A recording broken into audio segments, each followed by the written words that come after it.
We're going to be playing Circle of Hands today for the very first time. I'm not sure how prepared we are, and I hope it goes well. Really looking forward to it. It's been a real challenge to get any game played recently. But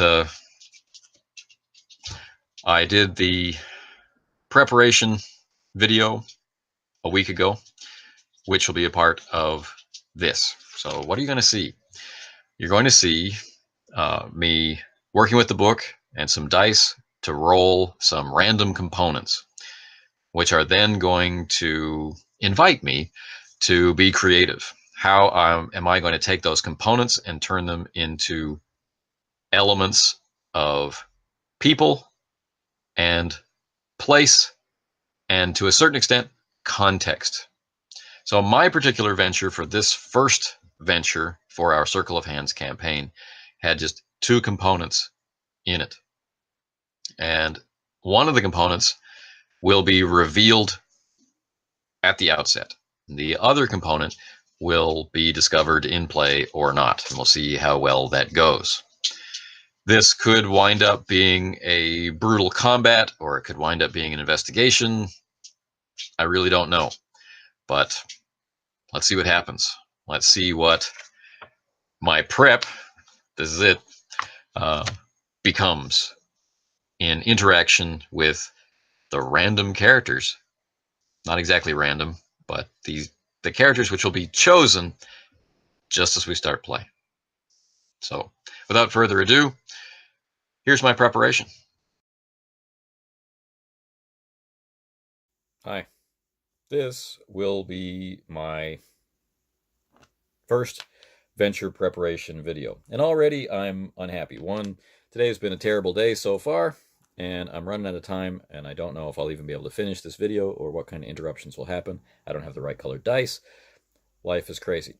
Why don't I have dice when that cabinet there is full to the brim with dice bags? It's because that cabinet there is full to the brim with dice bags, and I guess the ones that have the dice I want are somewhere at the back, and I don't have time to go through them, and I shouldn't even have explained it because I don't have that time. So I'm going to be using clear for white, charcoal for black, and blue for red, because that's life.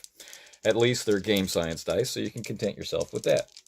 I have to make one roll to start things out. We open up on page 54 with situation, not scenes, reminding you that this is where your focus is. Don't tie anything together.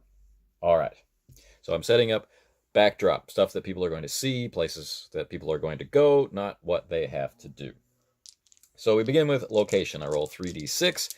If they are all different, it's roll K, and the situation will be of lesser intensity than if I roll something else. So let's see what I got.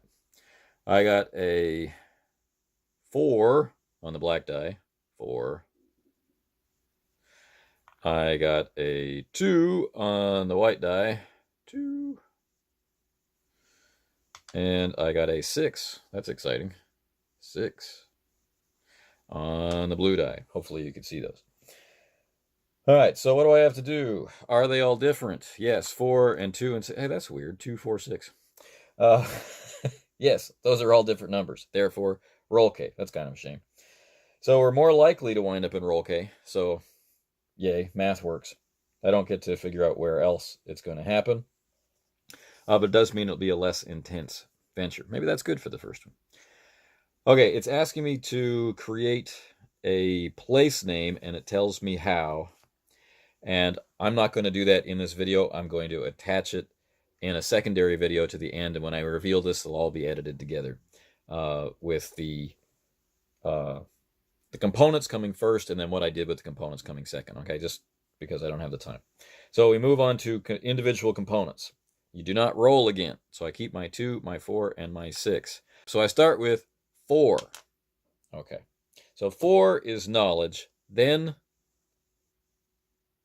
we add 2 to have Urbaja interference, and then ignore all results higher than 7 and apply the numbers to the left. All right, so I ignore the Amborian. So there you go. I roll the dice. I keep the dice. My first component is the number on the black die. My second component is the total of the black and white die, and my third component, if less than 7, or if 7 or less, would be adding and totaling the red die. That didn't happen. So we're going to have 2 components in Roll-K. The 2 components are knowledge and Urbaja interference, either covert or overt. And there are bullet points in each, but we don't get to pick them yet.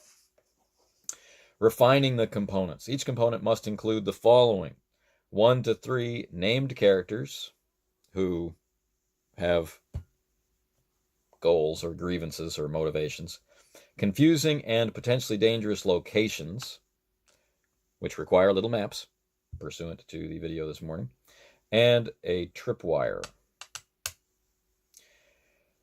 Okay, so I got to look at the dice again. Count the number of dice with matched values. That's 0.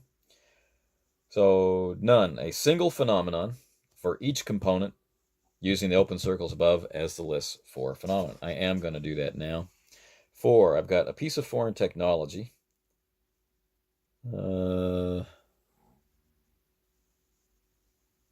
It's not just sitting there, but in use. And Circle Knights try to secure clear possible advantages for Roll-K. I'm not sure how you can include that. That's a weird one. Circle Knights from this region have some insight into the history. That I can see how you include. All right. Circle Knights try to secure clear possible advantages for Roll-K. That appears in... I wonder if that's just an accidental copy. It must be. I'm going to have to ask him about that third point. Talking to myself. All right, so a piece of foreign technology, a historical fact, an informational document like a map or something similar. And the second bullet point is it may or may not be obviously present. So that would be knowledge that may or may not be obviously present, but it should be easy to observe or know about. Right? So it doesn't have to be foreign technology. It seems like those two blur together, but they don't. And, okay, so I get 1 component. I'm not really interested in the foreign technology or the historical fact or informational document or something similar. And I don't see any way to do the Circle Knights try to secure clear possible advantages for Roll-K. So I'm going to ignore that one. So it's not just sitting there, but in use or in contention or with a strong potential for either. That's really tempting. It may or may not be obviously present, but this is the lowest. It should be easiest to know about. So some kind of knowledge. I'll include my decision between it's not obvious or it's in use. I'm leaning toward it's in use. And then my second one is 6, Urbaja interference. We've got pure horror, a wizard, a demon, an enchantment, or a zone. All right. And then it's got Circle Knights are at war with Urbaja. Again, I don't see how this...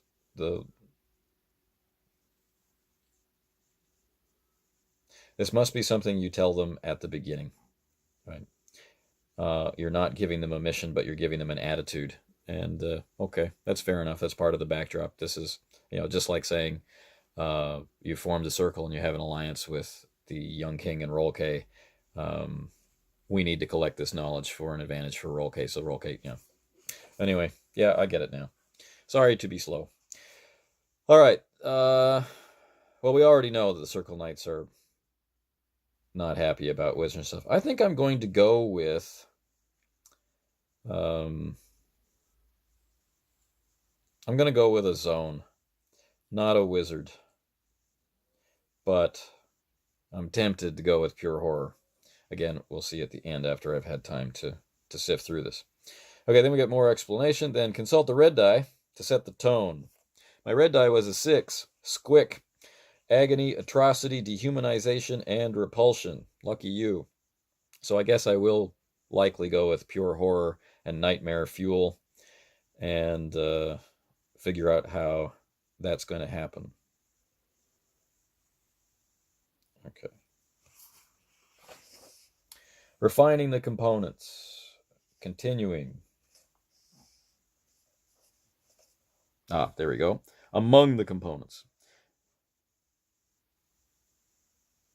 If you have more than one, yes, they're in the same spot and potentially affect one another, but don't connect them. That's fine. So I've got knowledge, and I've got Urbaja interference, but the Urbaja interference isn't with the knowledge, right? The Urbaja interference is with the region, and it's awful, or squicky, whatever that means. Among the components, what else do I have to do? Named people. The people that I make up, I'll put in the video I attached to the end.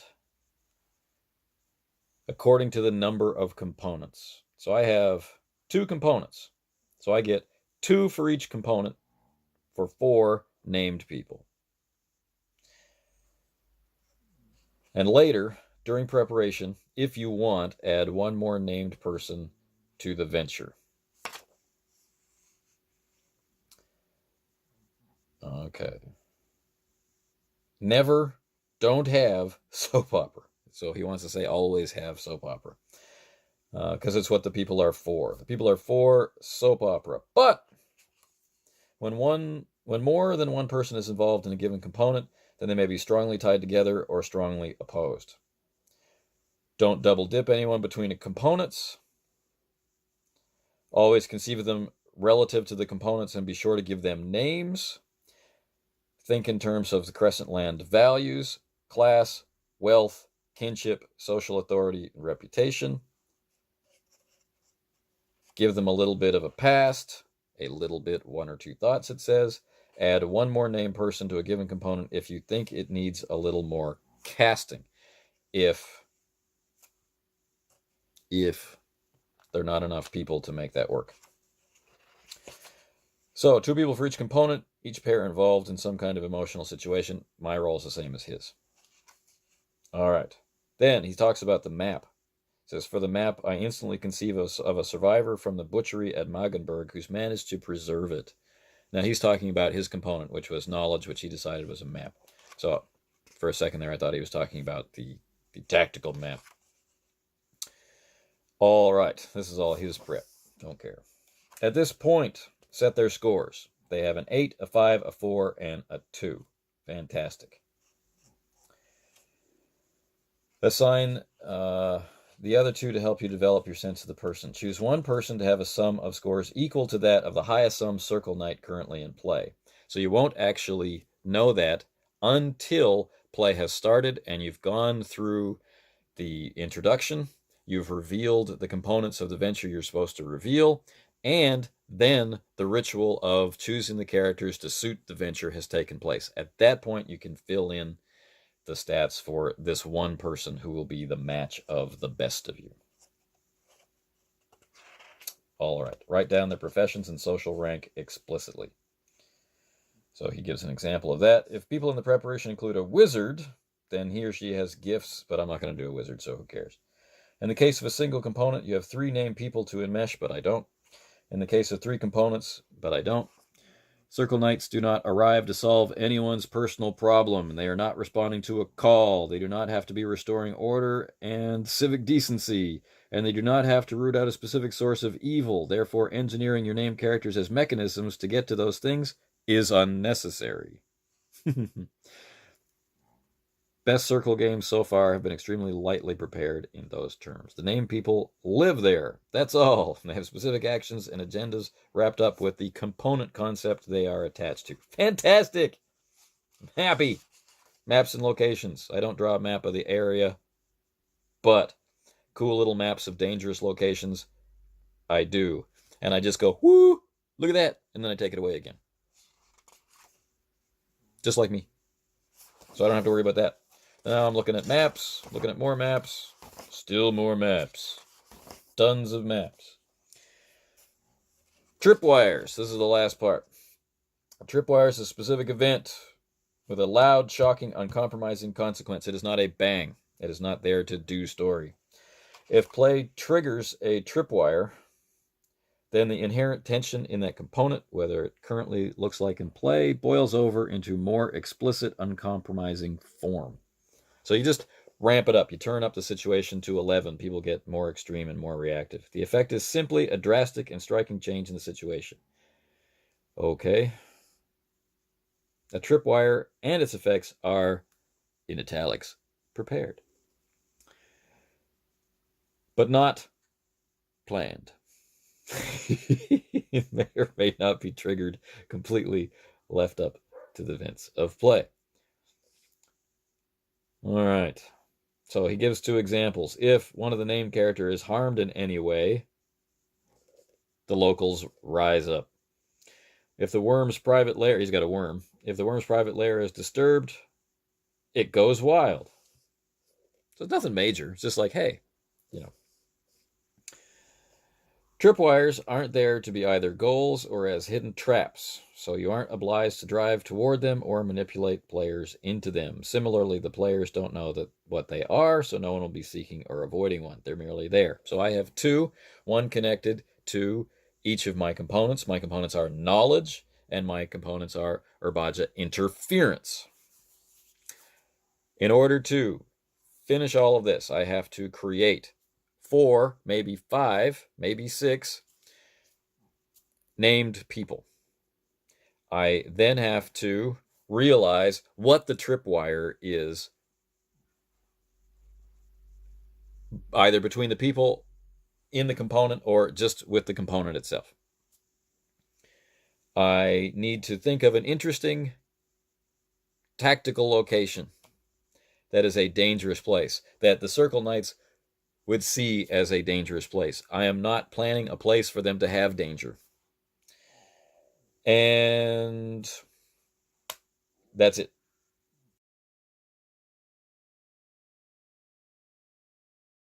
Part 2, venture creation. This part I'm going to think of as venture elaboration, and I'm going to use the book as my backdrop to keep me focused and hopefully make sure that this is short. All right. You've just watched the first part because these things are attached to each other, but for me, it's been a couple of days, so I'm going to focus my thoughts. We know that my venture is based in roleplay, and we know that that has an influence on the intensity of play. Not the tone or anything, but that roleplay has pretty much come out the other end of its magical war, and that we are supposed to assume that mopping up of remnants is more in the nature of how the war between Rolke and Amborian and Urbaja is taking shape. So it's less intense than maybe some of the other ventures. Also, this is a first venture. So in a sense, I feel like I need to make it feel introductory.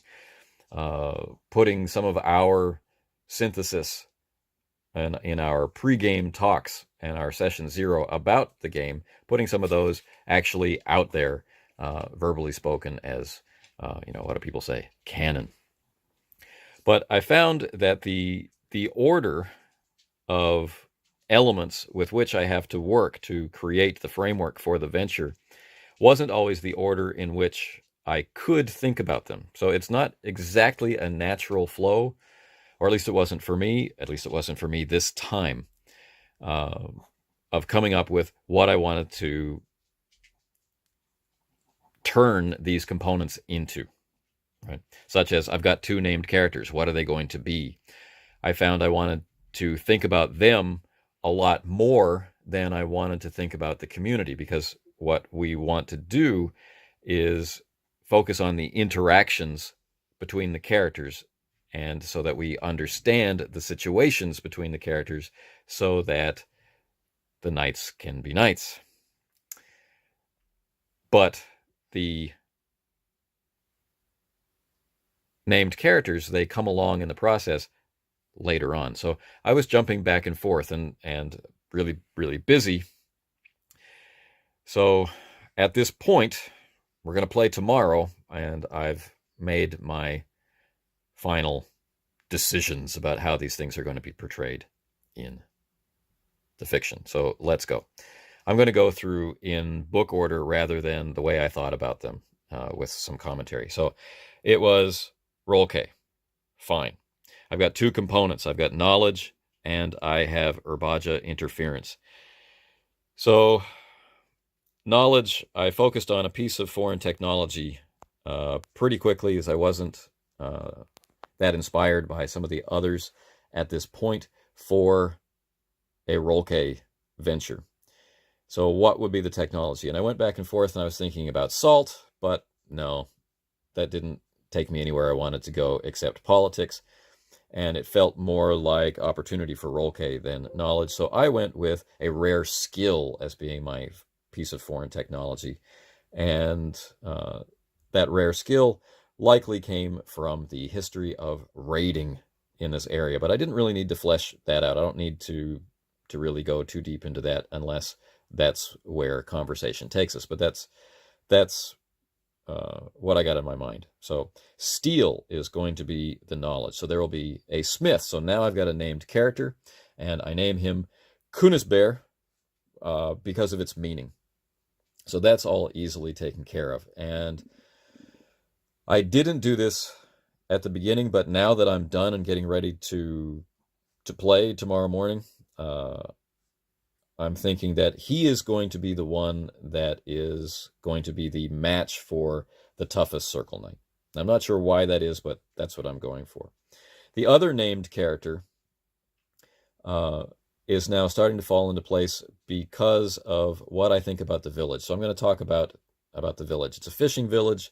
It's on the coast of Rolke, and it embodies, as a metaphor, exactly what I've been feeling about what these two components are telling me. These two components are happening in the same place. They're not connected, but why are they happening here? So I like the idea of, we've got the mountains. They are permanent. They are immutable, unchanging.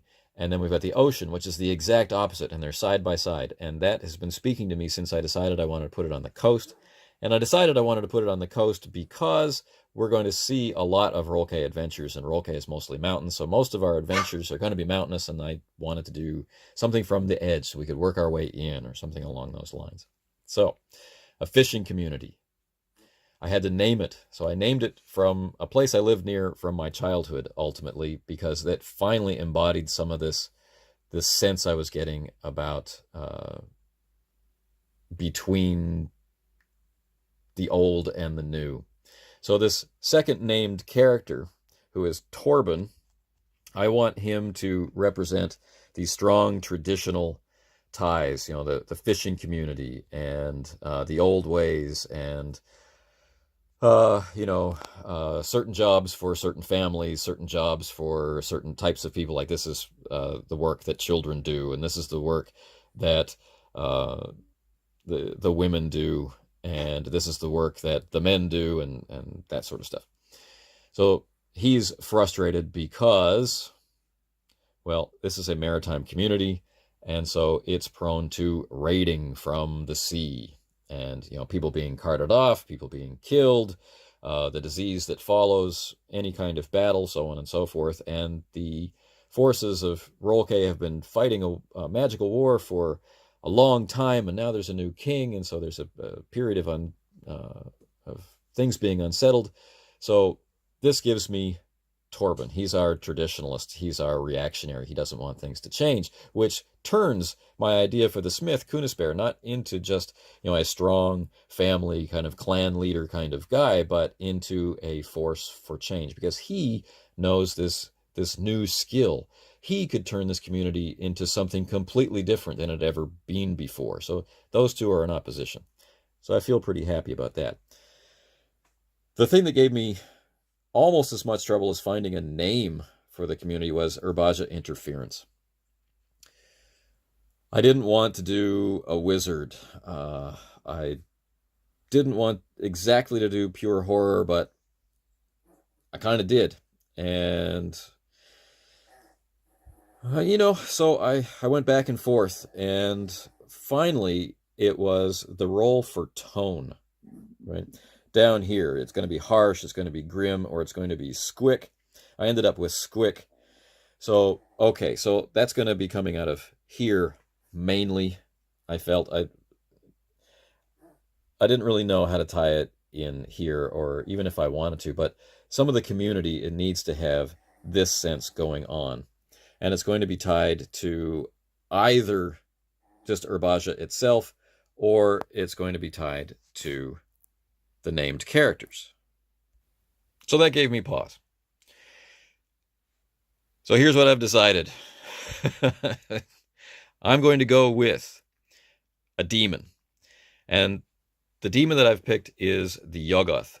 And that lets me tie in like a small group of worshippers. And I'm not going to make them named characters. I'm not going to make 3 named characters for this component or anything like that. I'm just going to have the 2 named characters. And then there's a whole, not a whole bunch, but there is an amount of people in the community who are worshiping this demon under the guidance of the named characters.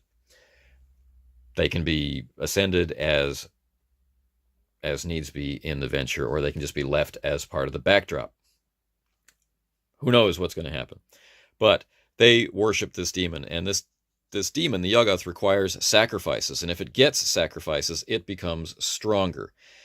And if these worshippers please it, it might grant them more health through brawn and things like that. It's a terrifying opponent, and I hope that I'll be able to do it justice and make it scary.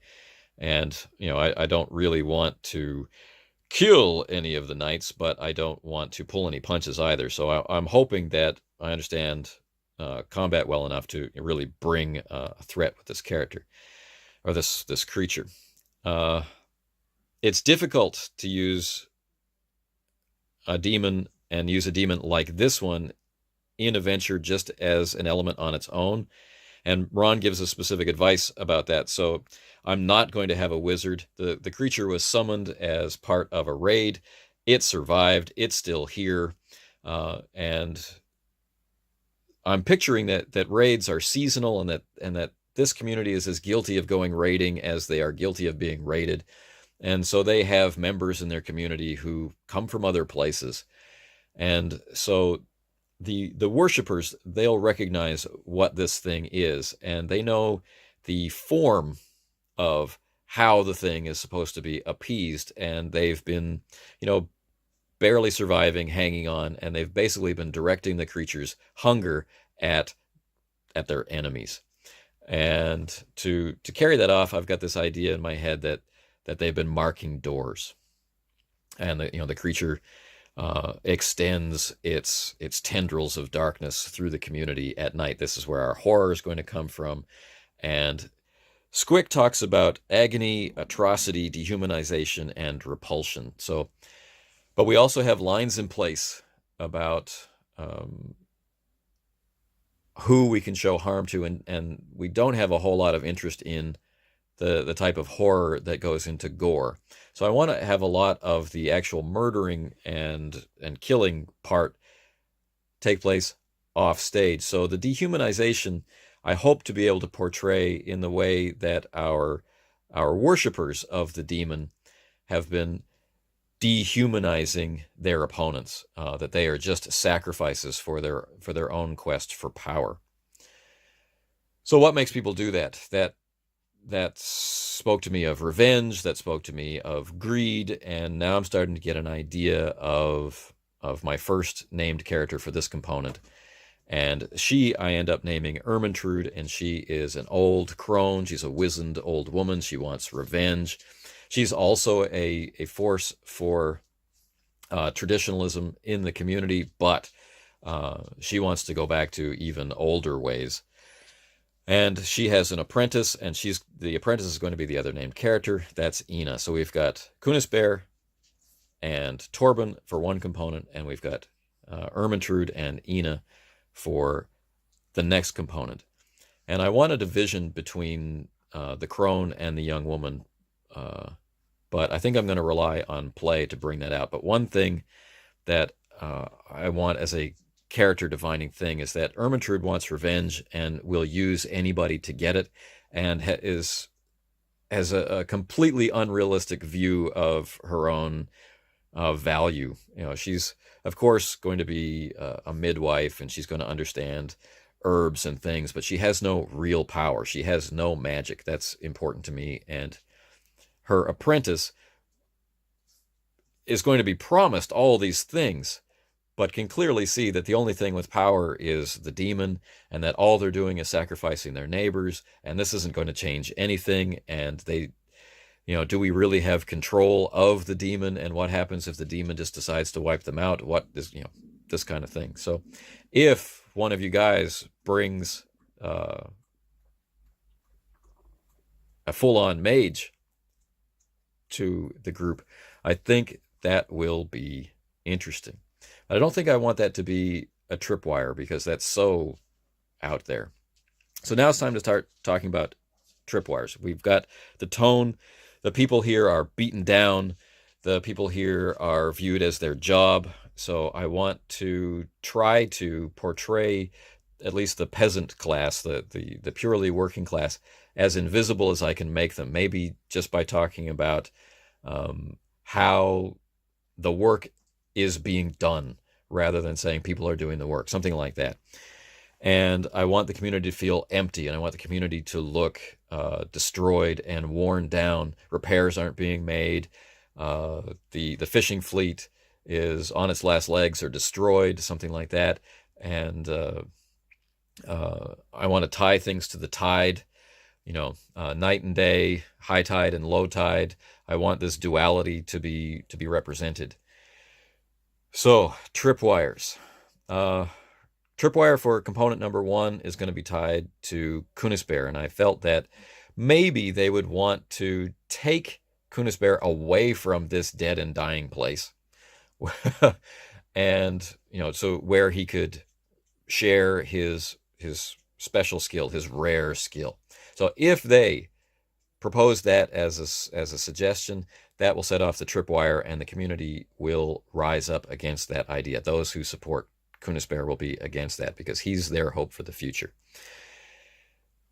The second tripwire, I wrestled. Do I want to just tie it to the named characters, or do I want to tie it to the component?